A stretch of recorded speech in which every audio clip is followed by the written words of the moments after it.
네, 일반적으로 그 명상과 마음 챙김에 대해서 어, 특별히 구분을 안 하고 사용하는 경우가 많은 것 같습니다. 그래서 뭐 마음 챙김을 명상의 한 유형으로 보기도 하고 그러죠. 그래서 저는 명상을 좀 좁은 의미로 어, 좀 더 명상의 특징에 맞는 좁은 의미로 사용하고 그 전체를 아우르는 말을 마음 수행 혹은 마음 훈련, 마인드 트레이닝, 마인드 컬티베이션 뭐 이렇게 사용하고 있습니다. 어, 명상과 마음 챙김이 그전에 명상 연구가 쭉 될 때 나름대로 명상에 대한 그 당시에도 명상의 정의가 혼란이 있었습니다만 상당히 정리가 됐었어요. 그러니까 욕구 생각을 쉬는 이런 쪽으로 그 사변을 쉬는 고요함 뭐 이런 쪽으로 정리가 되고 있었는데 마음 챙김이 도입이 되면서 이 명상의 정의가 흐트러지기 시작했어요. 그러면서 이제 명상의 정의가 막 확대되고 뭐 생각을 사용하는 것조차도 명상이라 부르고 뭐 글쓰기 명상, 감사 명상, 온갖 명상이 등장하기 시작했죠. 그래서 그 일대 혼란이 있는 셈인데 저는 이제 그 MMPT에서는 명상과 마음챙김을 바르게 구분하고 애당초 명상 연구 초창기 때처럼 또 일반인들이 생각하는 명상의 개념에 맞는 그런 의미로 명상을 사용합니다. 명상은 쉰다입니다. 뭘 쉬는 거죠? 우리 생각을 쉬는 겁니다. 정확하게 얘기하면 우리 욕구와 생각을 쉬는 거죠. 욕구, 즉 동기, 생각, 즉 인지, 즉 우리의 동기와 인지를 쉬는 거죠. 고요함, 평화로움, 그뿐입니다. 그것이 마음의 평화를 주는 이익 외에도 현대에 와서는 그 심리적인 장애가 있는 분들, 불안이나 우울이나 이런 분들에게도 치유 효과가 증명되기 시작한 것이죠. 그러니까 그런 여러 가지 불안이나 우울과 관련된 여러 욕구 생각들을 쉬면서 오는 그 불안과 우울을 만들어내던 불건강한 정보 처리적인 습관 이것이 이제 소거되기 시작하는 거죠. 여기 그 정보 처리 용량이 제한되어 있기 때문에 우리가 주의 자원, 정신 자원을 어느 한 곳에 쓰게 되면은 다른 곳에는 쓰지 못하게 되는 거죠. 그래서 이 감각과 친해지는 명상, 즉 욕구와 생각을 쉰다는 것은 감각과 친해지는 과정입니다. 감각과 친해지는 과정을 통해서 우리의 주의 자원, 정신 자원이 감각으로 할당되면서 자연스럽게 욕구 생각으로 가는 주의 자원은 줄어들게 되는 거죠. 제로성 관계니까요.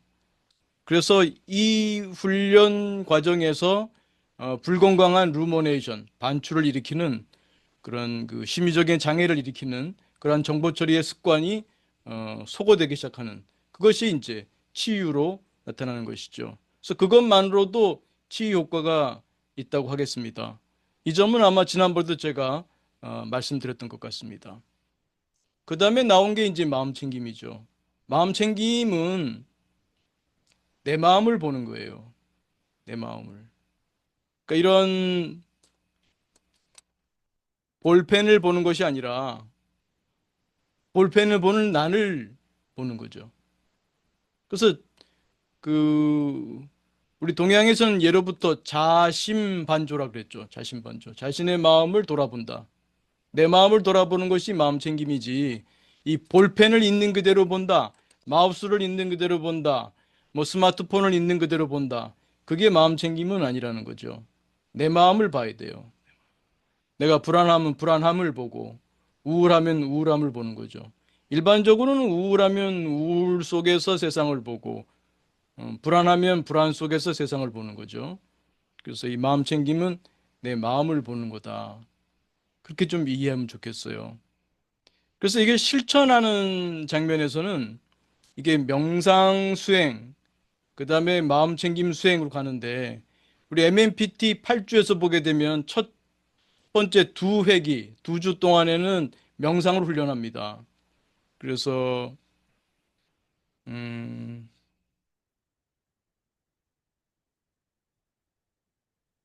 이 뒤에 음, 네. 여기서 처음에 MMPT에서는 개방형 명상을 먼저 합니다.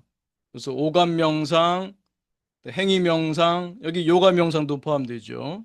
또 몸 명상도 일부 들어갑니다. 그래서 몸 명상은 개방형과 집중형 뭐그 중간점이라 볼 수도 있고요. 집중형은 조금 더 주의가 이렇게 모아지게 됩니다. 몸, 또 호흡 이런 식으로요. 혹은 어떤 경우에 소리 하나, 혹은 점 하나 이렇게 주의 집중을 좀 더 그 포커스를 줄이는 그런 집중형 명상으로 들어가게 됩니다. 그래서 이 명상을 통해서 감각과 친해지는 훈련, 욕구 생각을 쉬는 훈련, 그런 그 능력을 양성하게 되는 것이죠. 전통적으로는 지법이라 불렀어요. 멈출 지자죠. 이게 이제 뭘 멈추는 거냐? 우리 욕구와 생각, 즉 동기와 인지를 쉬는 그런 역량을 양성하는 겁니다. 그래서 여기서 그 이제 제가 조만간에 자료를 좀 더 정리해서 올릴 겁니다. 아마 4월 1일부터 그 MMPT 기초 교육이 시작될 것이고 그 홈페이지가 곧 뜰 텐데 거기에 조금 더 체계적으로 여러분들이 훈련할 수 있게 좀 만들어 놓겠습니다. 그래서 오감 명상, 또 요가 명상, 행위 명상, 그리고 또 몸 명상, 그다음에 이제 호흡 명상까지 이제 이 두 주에 걸쳐서 명상, 즉 그 욕구 생각을 쉬는 훈련을 하게 됩니다. 그 다음에 세 번째 주에 가게 되면은 명상을 하면서 마음 챙김하는 마음 챙김 명상을 하게 됩니다. 그래서 구분이 되죠.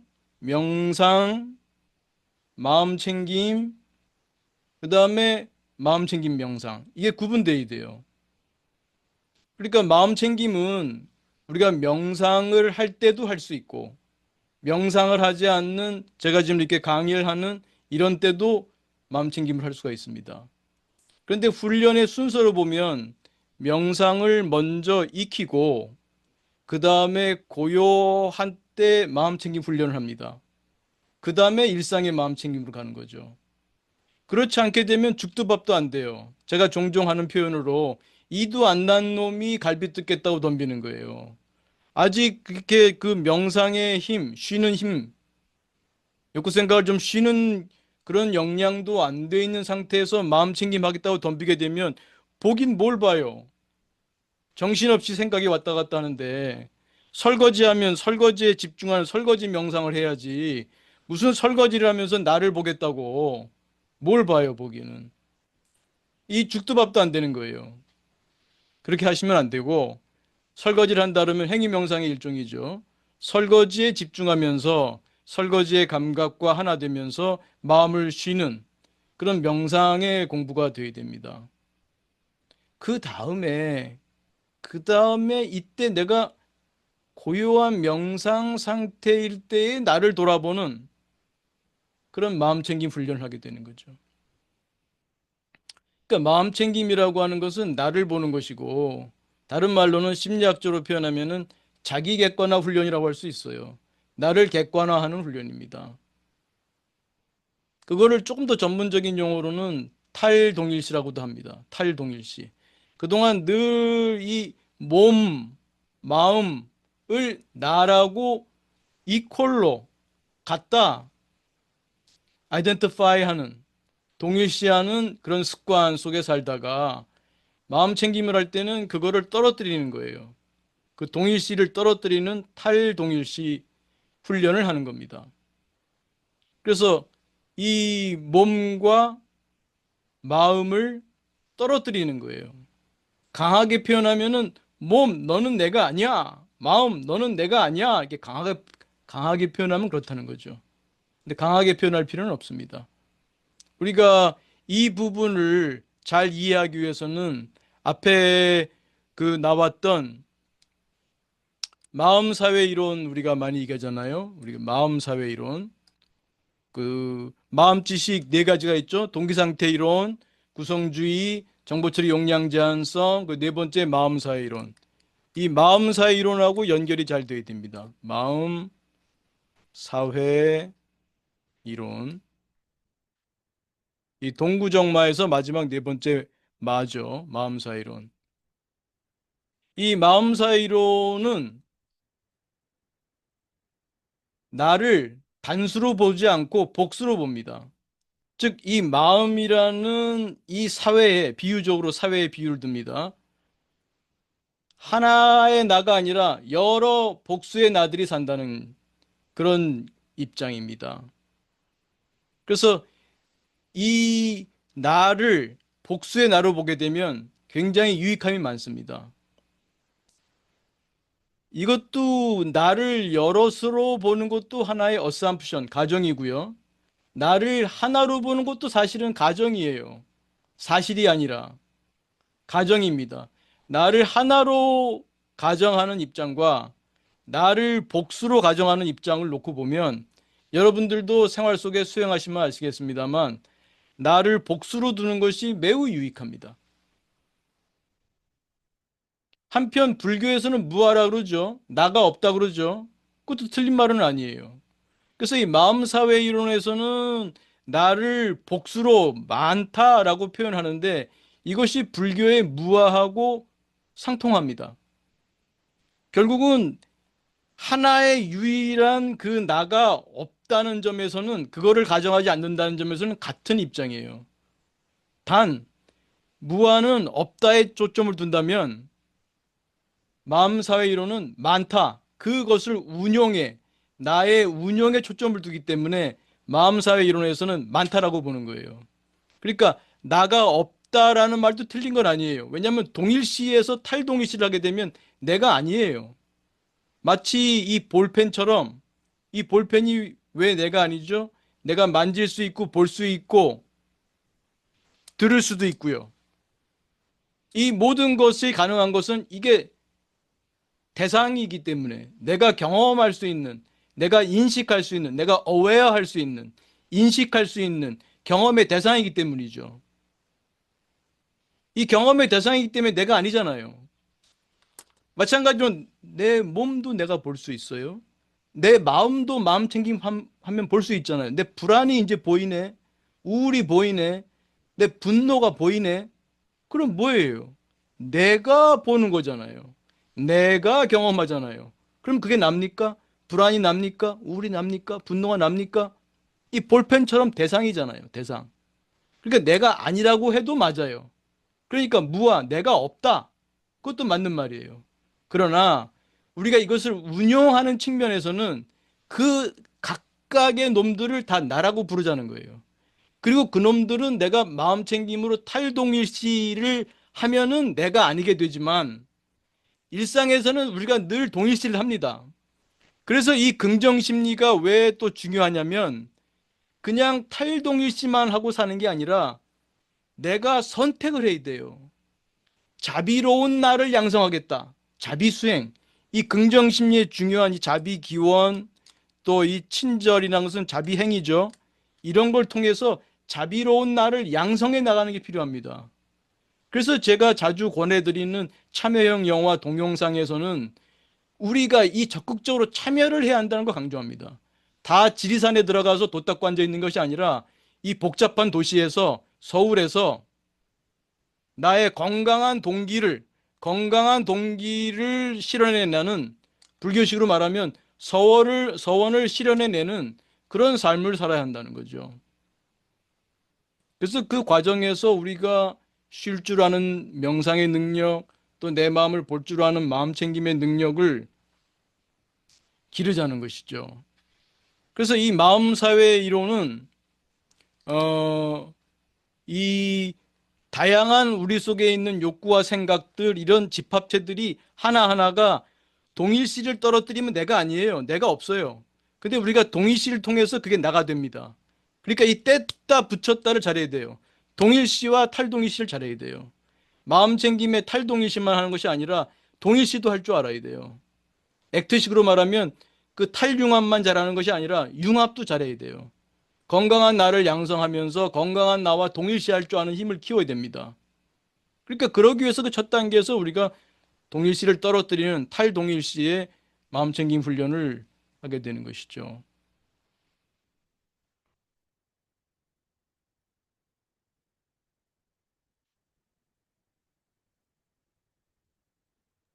이 마음 교수님, 챙김에 그 두 가지가 있어요. 음.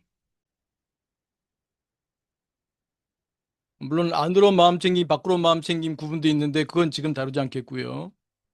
제가 최근에 좀 더 강조하는 걸로 이원 마음 챙김과 이원 마음 챙김과 비이원,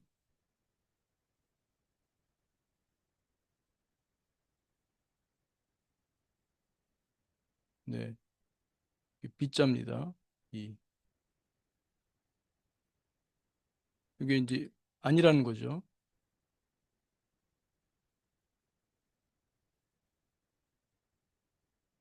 이게 듀얼러티, 난 듀얼러티. 과거에는 제가 이원 마음 챙김을 반조 마음 챙김이라고 불렀고요. 비이원 마음 챙김을 회광반조 마음 챙김이라고 했는데 그 용어가 또 혼란이 있을 것 같아서 일반적으로 서구에서도 듀얼, 난 듀얼 그런 표현을 많이 쓰니까 그걸 가져와서 마음 챙김을 이원 마음 챙김과 비이원 마음 챙김으로 구분할 수 있겠습니다. 조금 어려울 수 있는데요. 집중을 좀 잘해야 됩니다. 음. 우리가 일반적으로 알고 있는 자신반조의 마음챙김은 이원 마음챙김입니다. 듀얼. 그러니까 이 비이원이라고 하는 것은 우리 동양말로 하면 둘이 아니다. 불이. 불이입니다. 불이. 비이원. 불이. 일반적으로 우리가 아는 마음챙김은 이원 마음챙김이에요. 왜죠? 보는 주체하고 대상이 구분되잖아요. 자, 내가 화가 났을 때 그 화를 본다. 그럼 화가 대상이죠. 화를 보는 마음 챙김을 통해서 화를 보고 있잖아요. 그래서 소위 일반적으로 이 마음 챙김 가르치는 분들 중에 관찰자라는 말을 많이 쓰시죠. 관찰자. 관찰자가 불안을 보고 있고, 관찰자가 분노를 보고 있고, 관찰자가 또 우울을 보고 여러 가지 마음을 보는 거죠. 그래서 관찰자 나 얘기를 합니다. 심지어는 배경자라는 말을 쓰시는 분도 있어요. 예, 쓸 수 있습니다. 근데 이게 혼란을 가져올 수가 있어요. 잘 들으셔야 됩니다. 잘 들으셔야 돼요. 마음 챙김은요, 도구예요, 도구.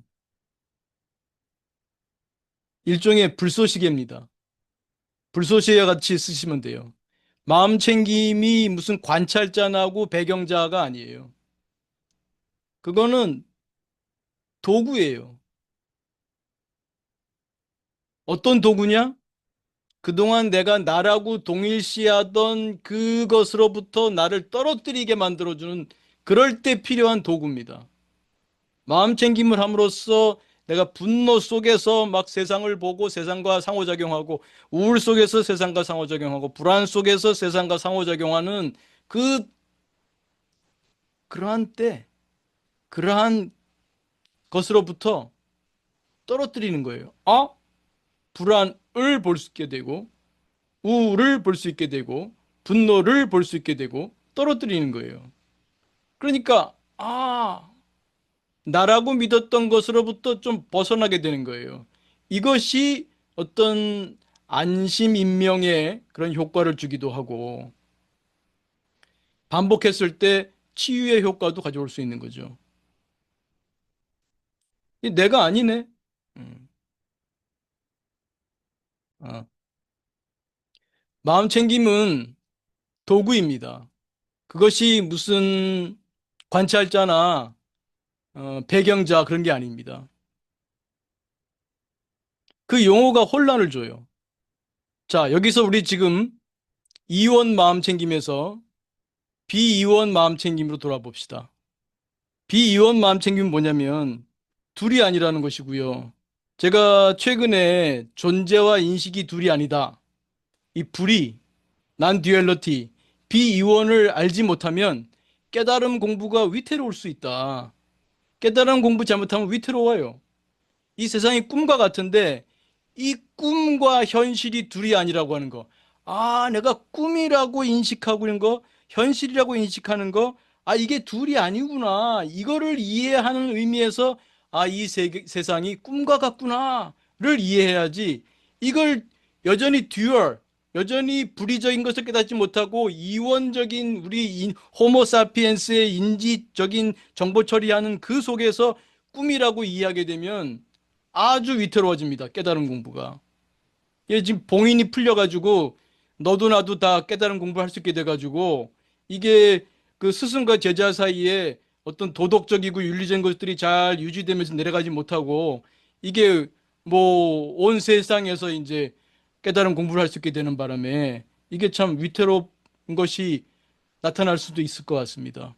제가 지난번도 말씀드렸습니다만. 그래서 이 비이원을 잘 이해해야 되는데 여기서도 보면 우리가 이 무언가를 경험할 때 경험하는 주체가 있습니까? 없습니까? 경험하는 주체가 있지요. TV에서 뭐 온갖 무슨 형형색색의 무슨 자연이 나오기도 하고 사람이 나오고 이야기가 나오고 코미디가 나오고 멜로가 나오고 뭐 이래도 테레비가 그 TV가 그것을 경험하고 있다고 우리는 믿지 않죠. TV는 그걸 경험하지 못한다고 우리가 알고 있잖아요. TV도 경험하려나? 말은 못해도? TV는 경험을 못한다고 본단 말이에요. 우리는 경험을 하잖아요. TV에 장면들이 나오면 그걸 보잖아. 지금 여러분이 이게 제가 이렇게 볼펜을 올리면 볼펜을 보잖아요. 그 화면을 통해서라도. 제 소리를 듣잖아요. 그러나 TV에서 막 화면이 나오고 소리가 나온다고 해서 그 TV가 그 소리를 듣고 화면을 보지는 못하잖아요. 우리는 보고 듣지 않습니까? 보고 듣는 주체가 있죠. 보고 듣는 주체가 배경자고 뭐 마음 챙김이고 이렇게 관찰자고 이렇게 하시면 안 돼요. 배경자, 관찰자 이런 것이 혼란을 줘요. 이 비이원의 비이원을 이해하는데 혼란을 줍니다. 배경자니 관찰자니 내려놓으세요. 경험하는 주체는 있어. 여러분이 빨간 사과를 볼 때 그 빨간 사과를 경험하는 무엇이 있죠? 있어요. 있으니까 경험하잖아. 근데 그 주체가 누군가요? 그 주체가 어디에 있습니까? 여러분이 걷기 명상을 해요. 걸음을 느낍니다. 뺨에 닿는 바람을 느낍니다. 나무가 보입니다. 아이들이 노는 떠드는 소리가 들립니다. 걸어갑니다. 다 경험하고 있죠. 경험하고 있어요. 경험하고 있네. 누가 경험하고 있습니까? 분명히 경험하고 있어요. 분명히 경험하고 있습니다. 그죠? 여러분 제 목소리 지금 분명히 듣고 있죠? 누가 듣고 있습니까? 어디서 듣고 있습니까?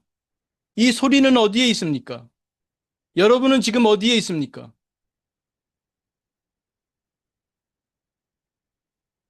나눌 수가 없어요. 여러분은 지금 제 소리에 있습니다. 여러분이 빨간 사과를 볼 때 여러분은 빨간 사과에 있습니다. 여러분이 바람을 느낄 때 여러분은 그 바람에 있습니다. 여러분이 냄새를 맡을 때 여러분은 냄새에 있습니다. 여러분과 냄새를 분리할 수 없어요. 여러분과 아이들의 떠드는 소리를 분리할 수 없어요. 지금 이 순간 여러분의 듣고 있는 제 목소리와 여러분을 분리할 수 없어요.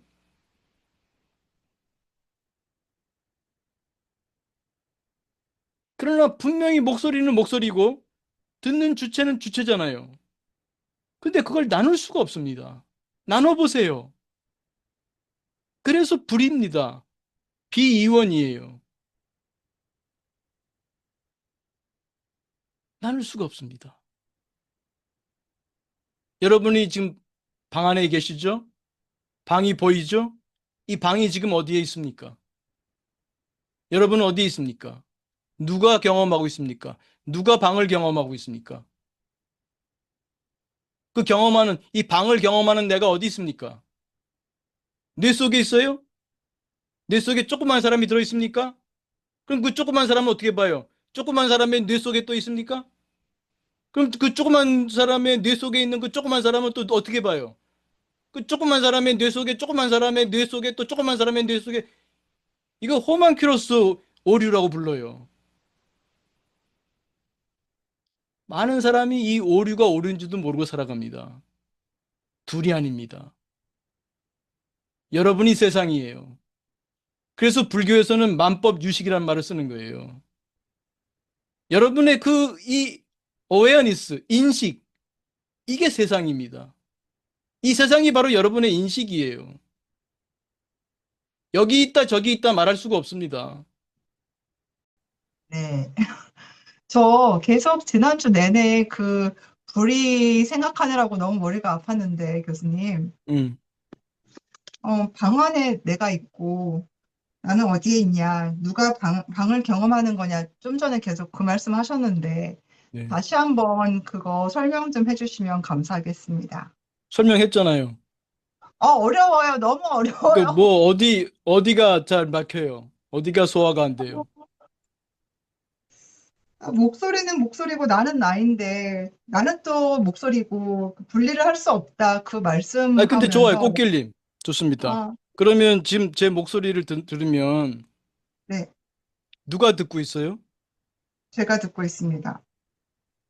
그 나가 어디에 있어요? 음, 그리고 그 나는 누구예요? 나는, 저만 모르는 건가요? 왜 이렇게 어렵지? 다 몰라. 그리고 정답을 얘기해 교수님. 드릴게요. 네, 정답. 네. 알 수 없어요. 아, 그 나는 알 수 없는 게 정답이에요. 알 수 없는 게 알 나? 수 있으면 틀렸어. 근데 알 수 있는 게 틀린 것도 아니야. 이게 말장난으로 들으면 안 됩니다. 알 수 있다는 것도 틀린 게 아닌 게 이 목소리로 표현되고 냄새로 표현되고 아름다운 장미로 표현되기도 하고 시궁창 냄새로 표현되기도 하고 뭘로도 표현될 수 있어요. 그것은 그 음, 나는 그렇기 때문에 그 모든 모습이 다 맞다라고 해도 되고 그 모든 모습이 그 참모습이 아니다 해서 틀렸다 알 수 없다 해도 맞는 말이에요. 그게 정답입니다. 아시겠어요? 정답지를 놓고 잘 깨달아 가시기 바래요. 정답은 쉬워요. 말씀드릴 수 있어요. 이렇게. 음, 알 수 없어요. 근데 분명히 꽃길님 있죠? 나 있어요, 없어요? 있어요. 듣는 놈 있죠, 지금? 네, 분명히 듣고 있죠? 네. 그 나 알 수 있어요? 그 나를 알 수 있냐고요? 음, 알 수 있, 대상으로서의 저를 말하는 건가요, 그러면? 찾아봐, 그 나를. 알 수 없어. 그 나를 찾으면 아니 계신 곳이 없어요. 그 나라고 그래, 불리는 그분이 아니 계신 곳이 없다고. 그래서 존재와 인식이 불이인 건가요? 그래요. 내가 그거하고도 통하죠. 인식하면, 음. 근데 교수님, 그 저 방 인식은 안에, 바로 내가 하는 인식이잖아. 그 내가 인식이 어디 있어? 인식만 하면, 뭐예요? 내가 하는 인식이잖아. 그 네. 인식이 나잖아. 그 인식이 나예요. 그러니 아니 계신 곳이 없어요.